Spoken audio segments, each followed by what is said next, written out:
അമ്മ അമ്മതെന്താ ഒരു വെളുത്തുള്ളി നന്നാക്കിക്കൊണ്ടിരിക്കുന്നത് എന്തിനത്?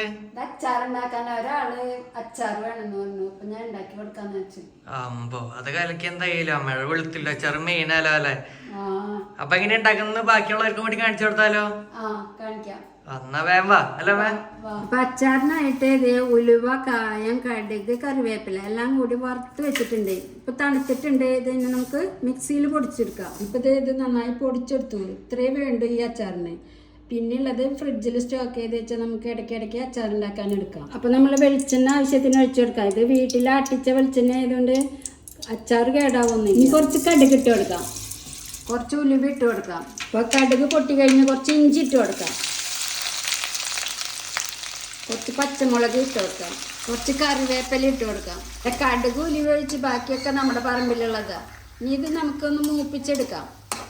നമുക്ക് എഴുതി വാരി വെച്ച വെളുത്തുള്ളി ഇട്ട് കൊടുക്കാം.